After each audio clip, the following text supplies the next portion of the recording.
ነት ጉዳይ ነው። እመቤታችን ቤዛ አይደለችም፣ ቤዛ ልጇ ነው። እመቤታችን ቤዛዊተ ዓለም አትባልም የሚል ሐሳብ ቀርቦ ነበር እና አንዳንዴ ቃላት ሲወረወሩ ብዥታ ፈጥረው ያልፋሉና ማጥራት ያስፈልጋል ብዬ ስላመንኩ ኃይለ ቃሉን መርጫዋለሁ። ጥያቄ ይፈጥራሉና ቃላት ሲሰነዘሩ መልስ መስጠት ያስፈልጋል ብዬ ስላሰብኩ ኃይለ ቃሉን መርጫዋለሁ። የትምህርቱ መሰረታዊ ሐሳብ ቤዛነት ከድንግል ማርያም አንጻር እንዴት ይታያል የሚለውን ማስገንዘብ ነው። ከዘላለም ሞት ያዳነን ቤዛ የሆነን ኢየሱስ ክርስቶስ ነው። ቅዱስ አማኑኤል ነው እናምናለን። ነገር ግን በሰው ልጆች የመዳን ታሪክ ውስጥ እመቤታችን ቤዛችን እንደሆነች እናምናለን። ቤዛነት ቤዛው ነፃ አወጣ አዳነ ከሚለው የግስ ቃል የተገኘ ሲሆን ቤዛነት ነፃ ማውጣት፣ ማዳን፣ መታደግ፣ መለወጥ፣ ዕዳ መክፈል፣ ካሳነት። በቋንቋው ሊቅ በኪዳነ ወልድ ክፍሌ መዝገበ ቃላት ቤዛነት በብዙ መንገድ ተተርጉሟል። ከትርጉሙ አንጻር ለድንግል ማርያም እየሰጠን ቤዛነቷን እግዚአብሔር በረዳን መጠን እንማማራለን። ፈቃዱ ሆኖ መዝሙራቱም ድንግል ማርያምን ሲያጅቡ የቆዩ ናቸውና እኔም ከእሷ ጋር በተያያዘ ይሆናል አገልግሎቴ ማለት ነው። ወገኖቼ የክርስቶስ ቤዛነትና የድንግል ማርያም ቤዛነት ሊቀላቀልብን አይገባም። የድንግል ማርያም ቤዛነት የክርስቶስን ቤዛነት አይሽርም፣ አይቃወምም። አሜን አሜን አሜን አሜን። ክርስቲያኖች ክርስቶስ ቤዛችን ነው ስንል ምን ማለታችን ነው? እሱን ጥቂት እንመልከት። ክርስቶስ ወደዚህ ምድር የመጣው ስለ ሁለት ነገር ነው። አንደኛው ለአርአያነት ነው፣ ሁለተኛው ለቤዛነት ነው። ለሁለት ቁልፍ ጉዳዮች ነው ክርስቶስ ሰው ሆኖ ሥጋ ለብሶ በምድር ላይ የተገለጠው። አርአያነት የምንለው ምንድነው ካላችሁ፣ ጸልዮ ወደ ፈተና እንዳትገቡ ትጉና ጸልዩ አለን። ጾሞ በምትጾሙበት ጊዜ እንደ ግብዞች አትሁኑ አለን። ተጠምቆ ያመነ የተጠመቀ ይድናል ብሎ አስተማረን። ታግሶ መታገስ እንደሚገባ ነገረን። አባት ሆይ የሚያደርጉትን አያውቁምና ይቅር በላቸው ብሎ ይቅር መባባል እንዳለብን አርአያውን ተወልን። የታመሙትን ፈውሶ የታመሙትን መጠየቅ እንደሚገባ አስተማረን። እስረኞችን ከእስራት ፈቶ የታሰሩትን መጠየቅ እንደሚገባ ነገረን። ትሑት ሆኖ ትሕትናን መማር እንዳለብን፣ ትሑት መሆን እንዳለብን አስገነዘበን። ነፍሱን ስለኛ አሳልፎ በመስጠት ወዶ እርስ በርሳችን እንድንዋደድ ነገረን።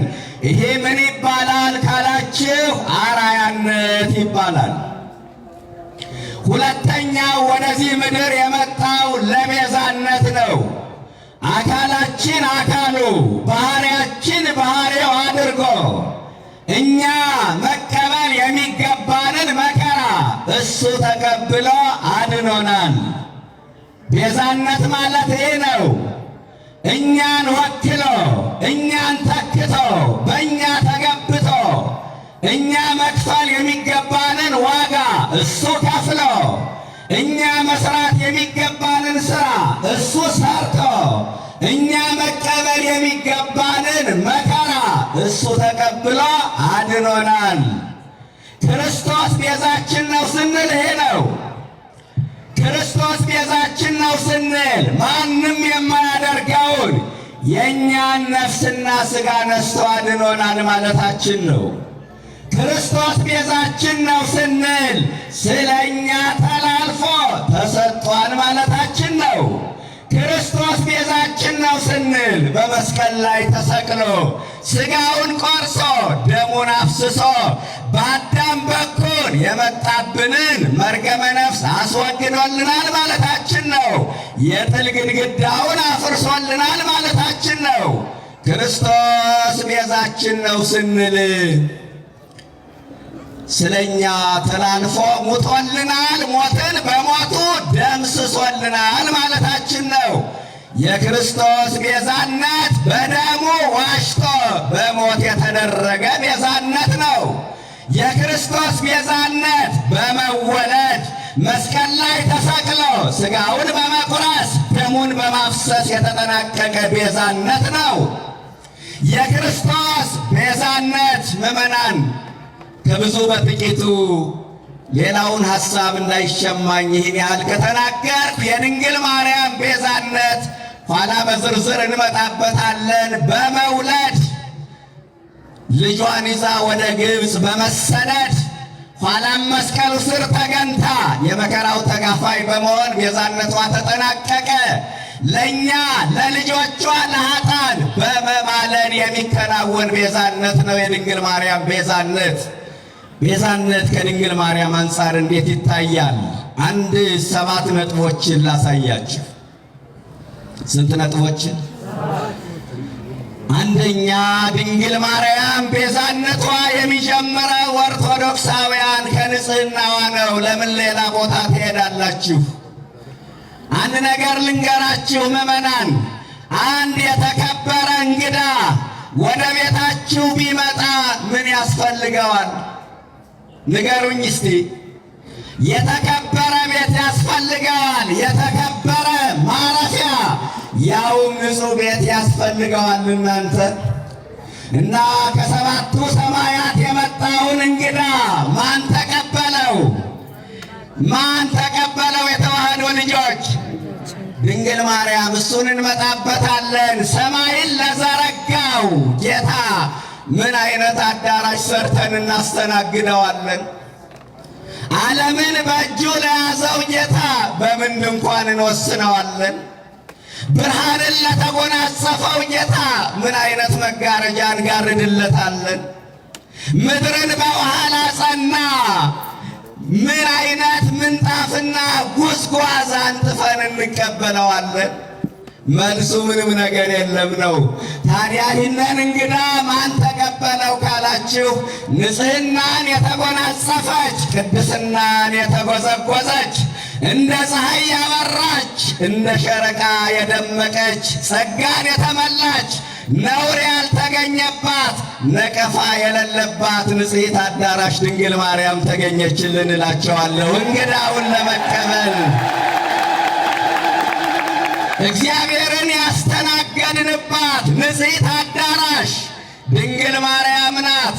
አንተ የኔና ያንተ ቤትማ ቆሽሾ ነበረ።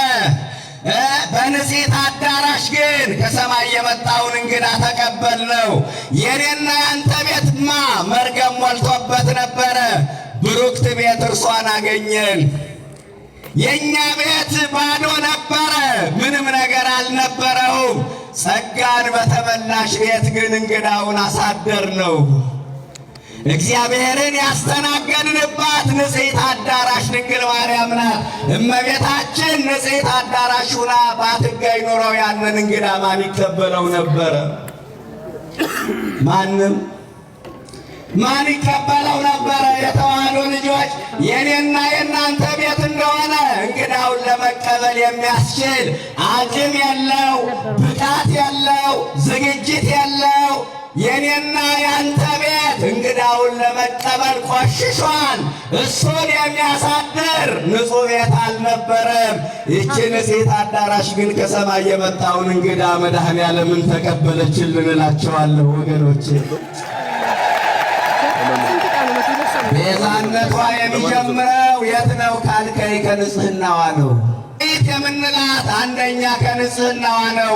እንግዳውን ለመቀበል ንጹሕ ቤት ሁና ስለተገኘች ሁለተኛ ድንግል ማርያምን ቤዛችን ናት ስለሆነች ነው። ቤዛ ማለት መድኃኒት ማለት ስለሆነ ምን ስለሆነች? ድንግል ማርያም ምንድን ናት? ይእቲ መድኃኒት እንተ ሐሰስዋ ወወድዋ ነቢያት፣ ነቢያት የፈለጓት መድኃኒት ይህች ናት አለ ሐዋርያው ጴጥሮስ በአንደኛ መልእክቱ ምዕራፍ 1 ቁጥር 10 ላይ የተመዘገበ ቃል ነው።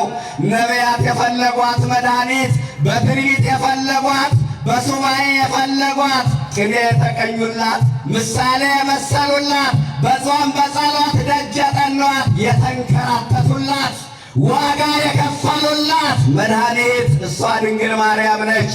እሷ ጋር ለመድረስ ብዙ ዋጋ ተከፍሏል። እነ ኢሳይያስ በመጋዝ ተሰንጥቀው የሞቱት ከዚች መድኃኒት ለመድረስ ነው። እነ ሙሴ 40 ቀን በሲና በረሃ የጾሙት ከዚች መድኃኒት ለመድረስ ነው። እነ ኤልያስ 40 ቀን በምድረ በዳ ያለ ምግብ የተጓዙት ከዚች መድኃኒት ለመድረስ ነው። አንተ እነ 3 ደቂቅ በባቢሎን ቤተ መንግሥት ጮማ ከመቁረጥ የወይን ጠጅ ከመጠጣት ታቅበው ጥራጥሬ እየበሉ ሱባኤ የገቡት ከዚች መድኃኒት ለመድረስ ነው። እሷን ያልናፈቀ ማናል? እምርሁቅ ቅሬዋ ወታምህዋ ዕብራውያን 11 ቁጥር 13 ይችን ከሩቅ ሆነው አዩአት፣ ተሳለሟት። ስለ እሷ ያልናፈቀ እሷን ያልተመኘ ማን ነው? መኑ ያርአየነ ሰናይቶ አለ ዳዊት መዝሙር 4 ቁጥር 6 በጎውን ማን ያሳየናል? ይህን ቃል ተናገሩ። በጎውን ማን ያሳየናል? ያችን መልካም ፍጥረት ማን ያሳየናል ብለው ሱባኤ የገቡ ዓለማችን ድንግል ማርያምን የሚመስል መልካም ፍጥረት ማስገኘት ያልቻለች መካን ሴት ዘረ ቆርጥም ዓለም ነች። ድንግል ማርያምን የሚመስል መልካም ፍጥረት ይቻለም እስካሁን ማስገኘት አልቻለችም። ትናንትናም የለም፣ ዛሬም የለም፣ ወደፊትም ድንግል ማርያምን የሚመስል መልካም ፍጥረት ማስገኘት አይቻልም። ስለዚህ ተመኟት፣ ትምጣልን መድኃኒቷ አሏት። ድንግል ማርያምን ቤዛችን ናት የምንለው መድኃኒት ስለሆነች ነው። ነቢያት የፈለጓት መድኃኒት እንኳን ድነት የሚያስፈልጋቸው የሰው ልጆች ይቅርና መዳን ማያስፈልጋቸው መላእክቱ ሳይቀር ይችን መድኃኒት ናፈቋት። እንዲያው እባክህ ፈጥረህ አሳየን አሉት። ቅዱስ ያሬድ ይነግረናል።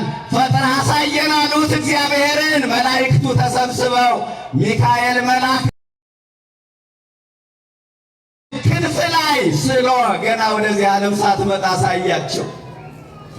ከናፍቆታቸው የተነሳ በሚካኤል ክንፍ ላይ ስሎ አሳያቸው።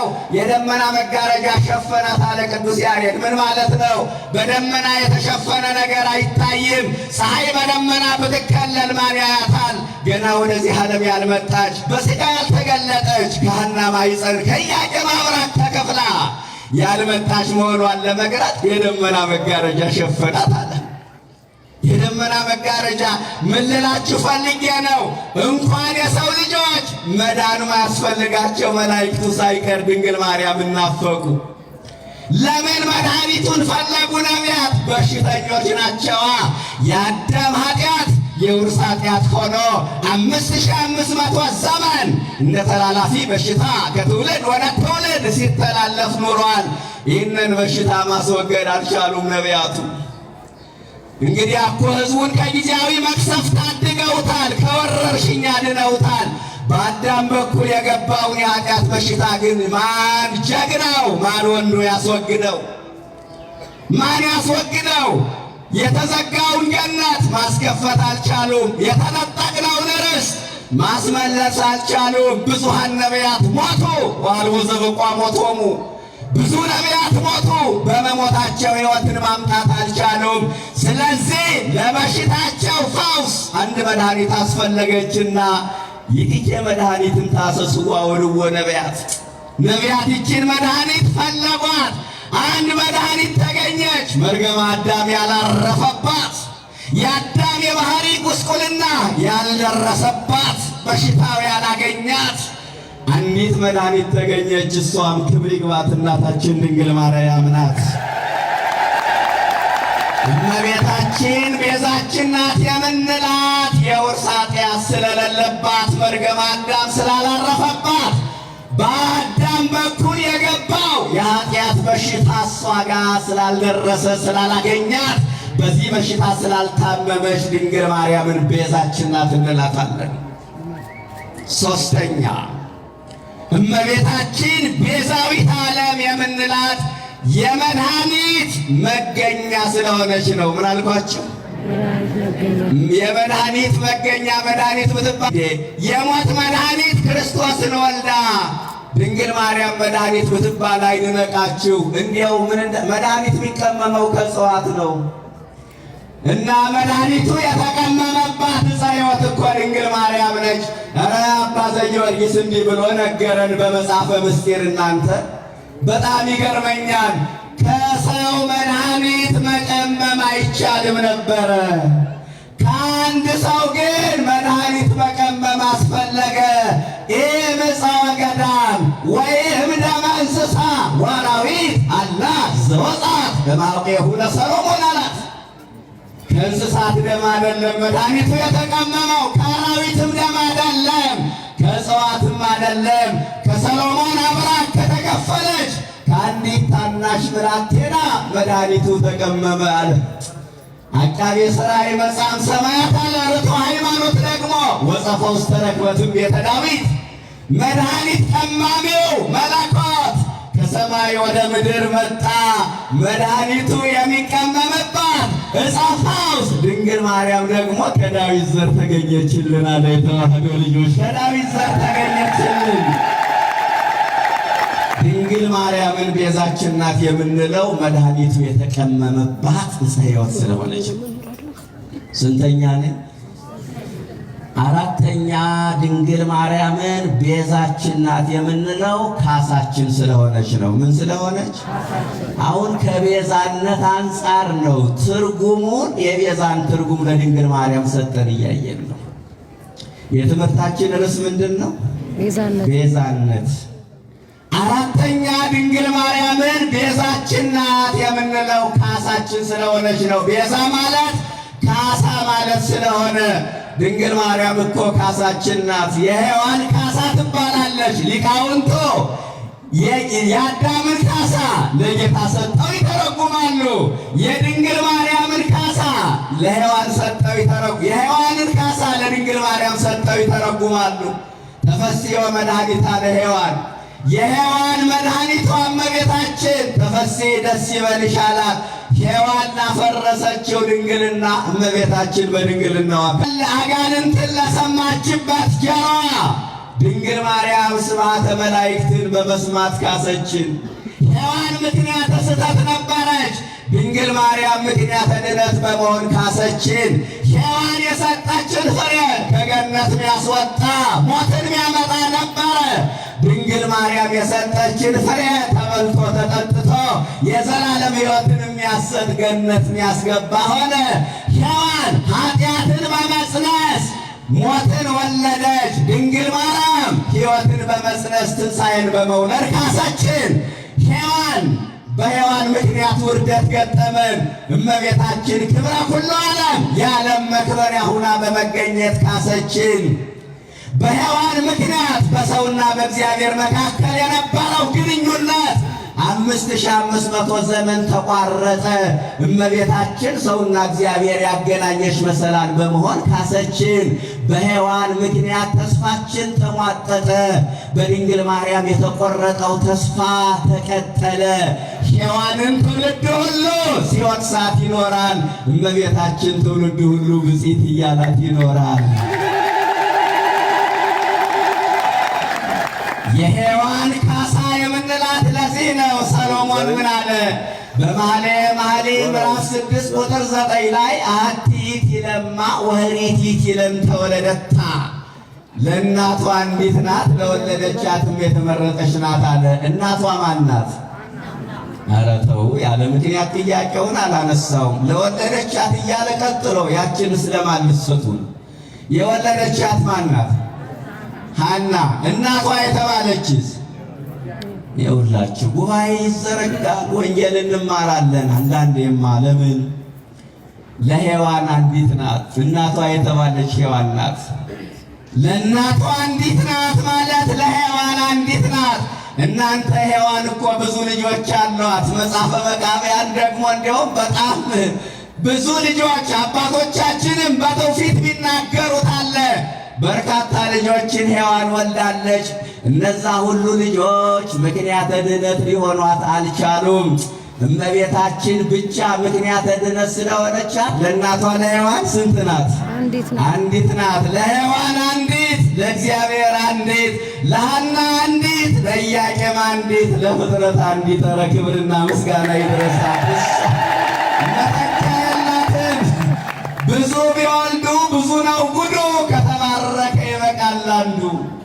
እንዲያው ሔዋን የተናገረች ይመስለኛል። ሲመስለኝ ብዙ ቢወልዱ ብዙ ነው ጉዱ፣ ከተባረከ ይበቃል አንዱ። ሔዋን ብዙ ልጆችን ወለደች። ያ ሁሉ ልጅ ምክንያተ ድኅነት ሊሆናት አልቻለም። ከሴቶች መካከል ተለይተሽ የተባረክሽ ነሽ ብሎ ገብርኤል ያመሰገናት ድንግል ማርያም አንድ ስትሆን ለዓለም በቃችን እላቸዋለሁ። የተዋህዶ ልጆች አንድ ሆና ድንግል ማርያም ለስንት በቃች?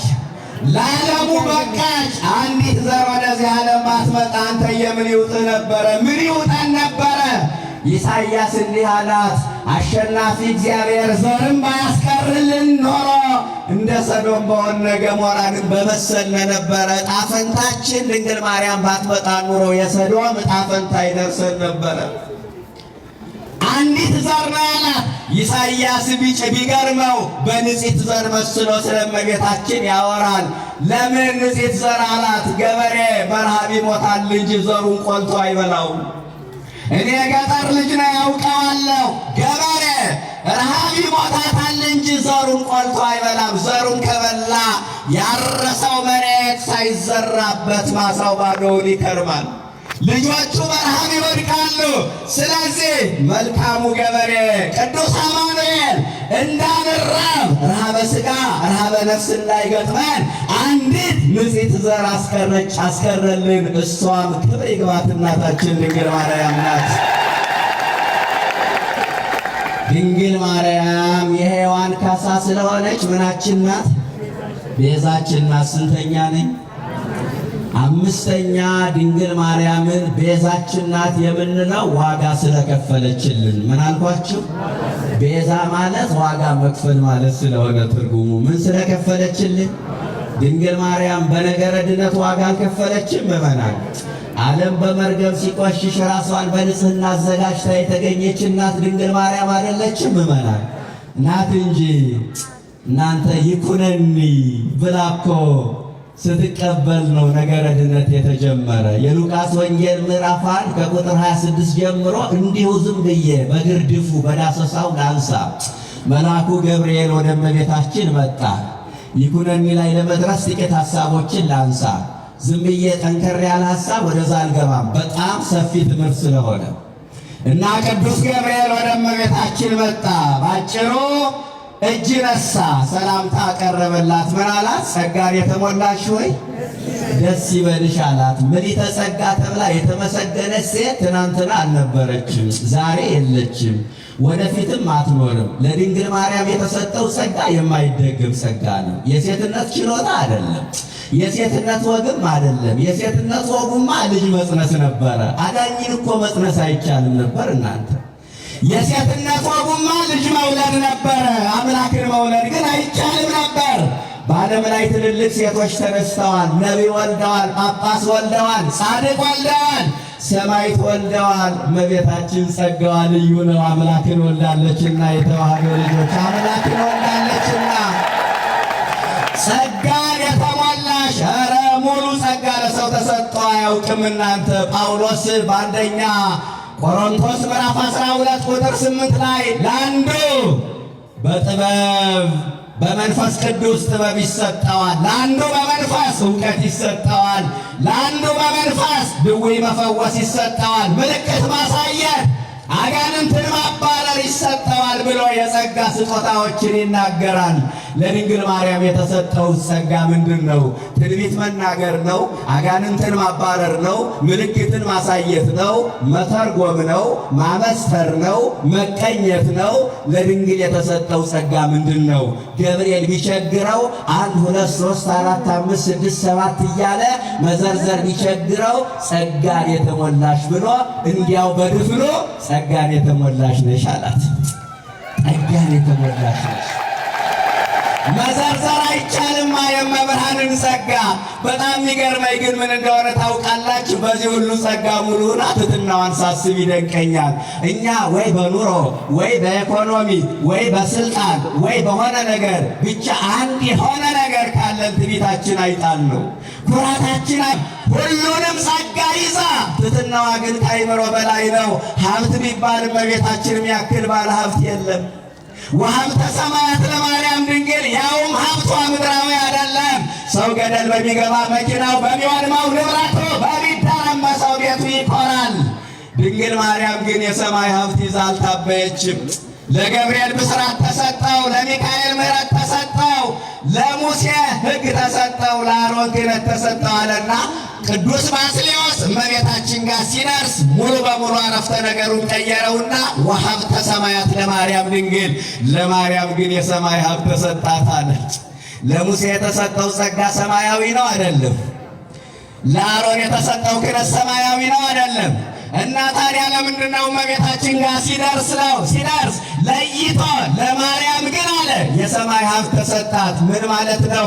ሰማይ ከመሬት ከፍ ያለ እንደሆነ ሁሉ ለድንግል የተሰጠው ጸጋ ለገብርኤል ከተሰጠው፣ ለሚካኤል ከተሰጠው፣ ለሙሴ ለአሮን ከተሰጠው ጸጋ ይበልጣል እኮ ነው እናንተ፣ ይበልጣል። ስለዚህ ሀብት ቢባል ድንግል ማርያምን ያክል ባለ ሀብት የለም። እውቀት ቢባል ድንግል ማርያምን ያክል አዋቂ የለም። ምስጢረ ሥጋዌን ጠንቅቃ የምታውቅ እሷ ብቻ ናት። ቄርሎስ በለው ዮሐንስ አፈወርቅ በለው ነገረ መለኮትን ከድንግል ማርያም በላይ የሚያውቅ የለም። ለምን? ምስጢረ ሥጋዌ የተፈጸመው እውቀት እንደ ውበትስ ቢባል ድንግል ማርያምን ያክል ውብ ፍጥረት አለ? ሰሞኑን በቁንጅና ውድድር ዓለምን ወክል አንደኛ የወጣች ምን አለች ተብሏል? ኢትዮጵያዊት የሚባል ሰምቻለሁ። በእውነት እመቤታችንን ያክል ውብ ፍጥረት አለ? ውበት ይረግፋል፣ ቁንጅና በጉስቁልና ይተካል፣ ፊት በማዲያት ይመታል። እመቤታችን የማይደበዝዝ ውበት አላት። ወበይንተ ዘአቀበኪን በለሙስና ያለመለወጥ አጸናሽ አላት ቅዱስ ኤፍሬም። ለምን? 64 ዓመት ሞልቷት ግንባሯ ላይ ፊቷ ላይ የእርጅና ምልክት አይታይም ነበረ። እኛ እድሜያችን ገፋ ሲል ግንባራችን መሸብሸብ ይጀምራል። ድንግል የ64 ዓመት ሆና የ64 ዓመት ዕድሜ ያላት ሆና የ15 ዓመት ብላቴና ትመስል ነበረ። እናንተ በዓለም ላይ በቁንጅና የሚወዳደሩ ብዙ እህቶቻችን አሉ። ከሀገራችን ልጆች ጀምሮ በቁንጅናዋ ተወዳዳሪ የማይገኝላት የቆንጆዎች ቆንጆ፣ የምርጦች ምርጥ፣ የውቦች ውብ፣ የአሸናፊዎች አሸናፊ ክብር ይግባት እናታችን ድንግል ማርያም ናት። ውበት ቢባል ቅዱስ ያሬድ ሰሞኑን ሊቃውንቱ ሥጋዊ ውበቷን ሲገልጡ ክበበ ገጻ ከመ ወርኅ ወአዕይንቲሃ ከመ ኮከበ ጽባሕ ወቆማ ከመ በቀልት ለማርያም ድንግል አሏት። ዓይኖቿ እንደ አጥቢያ ኮከብ ያበራሉ፣ ፊቷ እንደ ፀሐይ ያበራል፣ ቁመቷ እንደ ዘንባባ ነው አሉት። የድንግል ማርያም ውበቷ ግን በዋናነት ሃይማኖቷ ነው፣ በጎ ምግባሯ ነው፣ ንጽሕናዋ ቅድስናዋ ነው። ውበት ቢባል እሷን የሚያክል ውብ ፍጥረት የለም ነው። ስልጣን ቢባል ድንግል ማርያምን የሚያክል ባለስልጣን የለም። ስልጣኗ ከፈጣሪ በታች ከፍጡራን በላይ ነውና ይህን ሁሉ ጸጋ ይዛ ግን ትሕትናዋን ሳስብ ይደንቀኛል ነው ነጥቤ። ጸጋን የተሞላሽ ምን ይበልሽ? ደስ ይበልሽ። ከሴቶች መካከል ተለይተሽ የተባረክሽ ነሽ አላት። ድንግል ማርያምን ከሴቶች ልዩ የሚያደርጋት አንደኛ በድንግልና፣ ሁለተኛ ድንግል ማርያምን ከሴቶች ልዩ የሚያደርጋት በድንግልና ወተት ማስገኘቷ ነው። ኧረ በድንግልና ወተት ማስገኘት አይቻልም። እናቶቻችን ያገቡ የወለዱ እናቶቻችን በልተው ጠጥተው ወተት ያስገኛሉ፣ በድንግልና ግን አይሞከርም። እመብርሃን የተፈጥሮን ሕግ ሰብራ በድንግልና ወተት አስገኘች። ያ ደግሞ የሚገርመው ነገር ወተቷን የጠጣው ጡቷን የጠባው ዓለምን የሚመግበው ቅዱስ አማኑኤል መሆኑን ስናስብ ይደንቀናል። ሦስተኛ ድንግል ማርያምን ከሴቶች ልዩ የሚያደርጋት ርኅራኄዋ፣ አዛኝነቷ ነው። ከእግዚአብሔር ቀጥሎ ለሰው በመራራት የምትታወቀው ድንግል ማርያም ነች። ኦርሪተ ሕሊና አፍቅሮተ ሰብእ ልማዳ፣ ሰውን መውደድ ልማዷ የሆነ የሚራራ በጎ ሕሊና ያላት፣ ከርኅራኄዋ የተነሳ የተጠማ ውሻ ማሰሮ አጉድላ ያጠጣች እመቤታችን ናት። ልዩ ናት በርኅራኄ በማዘን። አራተኛ ድንግል ማርያምን ከሴቶች ልዩ የሚያደርጋት ምስጢር ጠባቂነቷ ነው። ምኗ ነው? ምስጢር ጠባቂ። እባካችሁ ከድንግል ማርያም ምስጢር መጠበቅን ተማሩ። የጋዜጣ ወሬ ማጣፈጫ ሆነናል። የእኛን ምስጢር አሕዛብ ያውቁታል፣ መናፍቃኑ ያውቁታል። ሁሉንም አውጥተን አደባባይ ላይ ያሰጣ ነው። ስለዚህ እባካችሁ ከድንግል ማርያም ምስጢርን መጠበቅ፣ የትዳራችሁን ምስጢር ጠብቁ። አውጥታችሁ አትዘራዘሩ። አደባባይ ለአደባባይ በንስሐ አባቶቻችሁ ፍቱት ችግሩን። ከድንግል ማርያም ምስጢር መጠበቅን እንማር። ገብርኤል አምላክን እንደምትወልድ ሲነግራት ይህንን ምስጢር አውጥታ ለማንም አላመከነችም፣ ዝም አለች።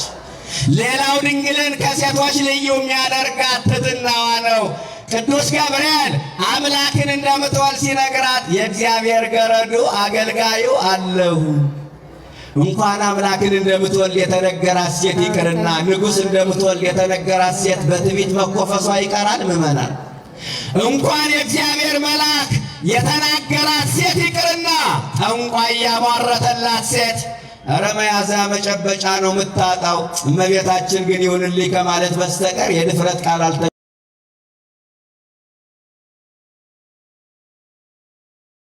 አልተናገረችም።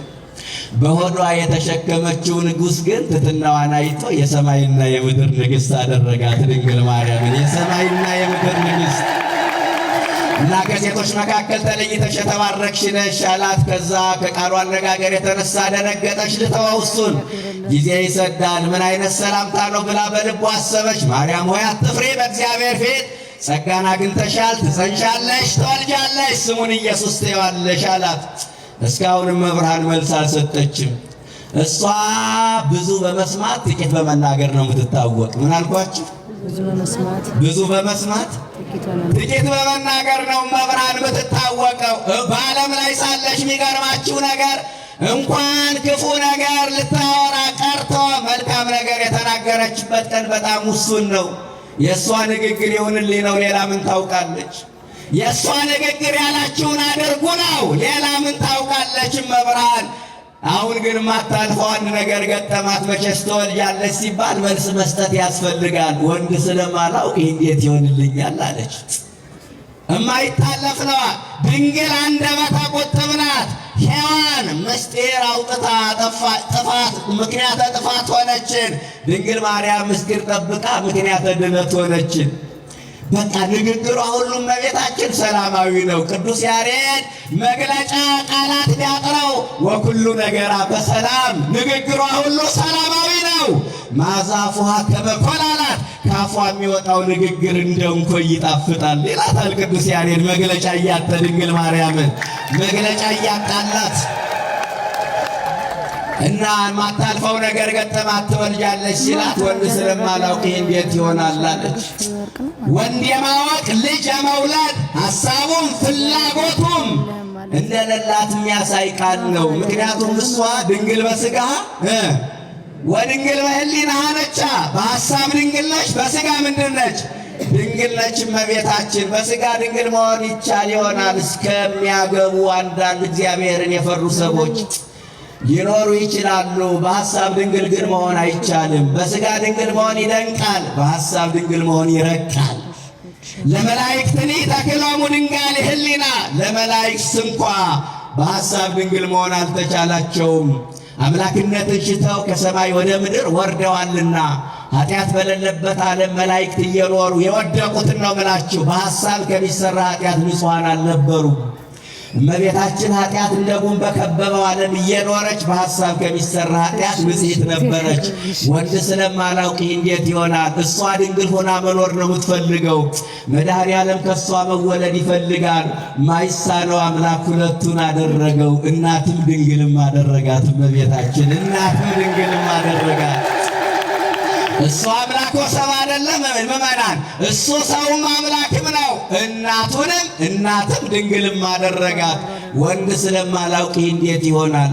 እናንተ አሁን አንድ ሴት ትወልጃለሽ ብትባል አቅመ ሔዋን ሳደርስ ትዳር ስመሰርት እግዚአብሔር ሲፈቅድ መውለድ ይቀራል ብለህ ነው ብላ ነው መልስ ምትሰጣችሁ። እመቤታችን ግን ወንድ ስለማላውቅ ይህ እንዴት ይሆንልኛል አለች ባጭሩ። ሳራ እኮ ትወልጃለሽ ተብላለች፣ ይህ እንዴት ይሆንልኛል ብላ መልስ ሰጣለች። እሷ አርጅቻለሁ ብላ ነው። እመቤታችን ግን ገና 15 ዓመት ብላቴና ናት። ወንድ ስለማላውቅ እንዴት ይሆናል አለች። በሐሳብ ድንግል መሆኗን የሚያሳይ ቃል ነው። ከዛ ቅዱስ ገብርኤል አንድ መከራከሪያ ነጥብ አመጣ። ከዘመዶችሽ ወገን የምትሆን ኤልሳቤጥ ከጸነሰች 6 ወር ሆኗታል አላት። ገብርኤል ያየው ምስጢር ሲባል ታውቃላችሁ? ገብርኤል ያየው ምስጢር ማይጠብቅ ሰው ገብርኤል ያየው ምስጢር ይባላል። ለምን መሰላችሁ? የኤልሳቤጥን መጽነስ ከገብርኤል ከኤልሳቤጥ ከእግዚአብሔር በስተቀር የሚያውቅ የለም። ይህንን ምስጢር ለማን ሹካ? ለመላኩ ለእመቤታችን ተናገረና አንዳንድ ምስጢር ማይጠብቅ ሰው ገብርኤል ያየው ምስጢር የሚባለው ለዚህ ነው። ከዘመዶችሽ ወገን ኤልሳቤጥ ከጸነሰች 6 ወር ሆኗታል ስትል አጭር መልስ ኤልሳቤጥ እኮ ባል አላት አለችው እመቤታችን። ከዛ አንድ ትልቅ ጉዳይ አነሳ መልአኩ ቅዱስ ገብርኤል። ማይታለፍ ቃል፣ ሊገረስሱት ማይቻል ቃል። እስመ አልቦ ነገር ለእግዚአብሔር የሚሳነው ነገር የለም አላት። እመቤታችን በዚህ ቃል ተረታች። የሚያምን ሁሉ ለእግዚአብሔር የሚሳነው ነገር እንደሌለ ያምናልና እመቤታችን በዚህ ቃል ተረታች። ድንግሊቱ በዚህ ቃል ተሸነፈች። ከዛ ይኩነኒ በከመ ትቤለኒ አለች። ይሁንልኝ አለች። እንደ ቃልህ ይደረግልኝ አለች። ይሁንልኝ ስትል አምላክ ሰው ሆነ። ይሁንልኝ ስትል ሰው አምላክ ሆነ። ይሁንልኝ ስትል ሰላም ሆነ። ይሁንልኝ ስትል ምሕረት ሆነ። ይሁንልኝ ስትል ፍቅር ሆነ። ይሁንልኝ ስትል መዳን ሆነ። ይሁንልኝ ስትል ነገረ ድነት በድንግል ማርያም ማኅፀን ተጀመረ። ቤዛነቷን ያስጀመረው ይኩነኒ አሰኝቶ ነው። ምኗን ያስጀመረው? ቤዛነቷን ያስጀመረው በይኩነኒ ውስጥ ነው። ድንግል ይሁንልኝ ባትል ኑሮ ምን ይውጠን ነበረ? ይህንን ስንናገር አንዳንዶቹ ብርር ይላቸዋል። ድንግል ማርያም ይሁንልኝ ባትል ኑሮ የሰው ልጅ ዕጣ ፈንታው ቅዱስ ገብርኤል እመቤታችን ለሰው ልጆች የዋለችው ትልቁ ውለታ መልአኩ ገብርኤል በነገራት ቃል መስማማቷ ነው። እሷ ይሁንልኝ ባትል ኑሮ አምላክ ከማን ይጸነስ ነበረ? በግድ ይጸነሳል እንዳንል አናውቅም። እንዲህ አይነት ባህሪ የለውም። እሱ ለሰው ልጅ ነፃ ፈቃድ ሲሰጥ ነው የምናውቀው። ልድን ትወዳለህ ይላል። እንኳን በግድ መጸነስ ይቅርና ሊያድን እንኳን ሲፈልግ ልትድኝ ትወጃለሽ፣ ልትድን ትወዳለህ። አስገድዶ የሚያጸድቅ አይደለማ፣ አስገድዶ የሚኮንን አምላክ አይደለማ። ስለዚህ እሷ ነፃ ፈቃዷን ባሰጥ ኑሮ ከማን ይጸነስ ነበረ? ሌላ ሴት ጋር ሄዶ ይጸነሳል እንዳንል በዛን ዘመን ክርስቶስን ለመቀበል ሰባቱን ሰማያት ሰንጥቆ የመጣውን ያንን የሩቅ እንግዳ መቀበል የሚችል ንጹሕ አዳራሽ የለም። ቅድም እንደነገርኳችሁ ማን ይቀበለው ነበረ? አንዳንዶቹ እንዴት እግዚአብሔር ሰው ያጣል ምን ለማለት ነው ብለው የሚፈላሰፉ አሉ። ይህንን የነገሩን እኮ ራሱ እኮ ነው የነገረን፣ እኛ አይደለም። ነጸረ አብም ሰማይ አለ በአባ ሕርያቆስ አድሮ አብ ከሰማይ ሆኖ አራቱን ማዕዘን ተመለከተ፣ እንዳንቺ ያለ አላገኘም። በቃ እሱ ከነገረን ለምንድን ነው እኛ ምን ዋጥት? እሱ ከነገረን እኛ ለምንድን ነው ምን ፈላሰፍ? እንዳንቺ ያለ በአራቱ ማዕዘን ፈለገ፣ አልተገኘም። ካልተገኘ አምላክ ከማን ይጸነስ ነበር ስንል ልክ ነን ማለት ነው። እሷ ፈቃደኛ ባትሆን ኑሮ ይሁንልኝ ባትል ኑሮ የሰው ልጆች መዳን ጥያቄ ምልክት ውስጥ ይገባ ነበረ። ስለዚህ ድንግል ማርያም በነገረ ድነት ቤዛ ናት፣ ድርሻ አላት ብንል ስህተት የለብንም። ዋጋ ከፍላለች። ዓለም በመርገም ሲቆሽሽ ራሷን በንጽህና አዘጋጅታ የተገኘች እናት ናት። ለዚህ ነው ዋጋ መክፈል ያልኳችሁ። ዓለምን ወክላ ከመልአኩ ከቅዱስ ገብርኤል ጋር የቃል ኪዳን ሰነድ የተፈራረመች ክብር ይግባትና እናታችን ድንግል ማርያም ናት። ስለዚህ ቤዛችን ናት። ስንተኛ ነኝ? አምስተኛ ነኝ። እርግጠኞች ናችሁ? መልካም። ሁለት ሐሳብ እንናገርና እንጨርስ። ስድስተኛ ድንግል ማርያምን ቤዛችን ናት የምንለው ለውጥ ስለሆነች ነው። ምን ስለሆነች? ቤዛ ማለት ለውጥ ማለት ስለሆነ። ቤዛ ማለት ምንድን ነው? ለውጥ ነው፣ ምትክ ነው። ድንግል ማርያም ለውጥ ናት፣ ቤዛ ናት። እንኳን ድንግል ማርያም የኔ እናት ለኔ ቤዛ ናት። ወፍራም መራቋን እያራሰች ደረቅ ጡቷን እያጠባች ያሳደገች እናቴ ለኔ ቤዛ ናት። ያንተ እናት ላንተ ቤዛ ናት። አምጣ ተንበርክካ የወለደችህ ሳይመቻት ምቾታችን የጠበቀች ተጎሳቁላ ያስጌጠች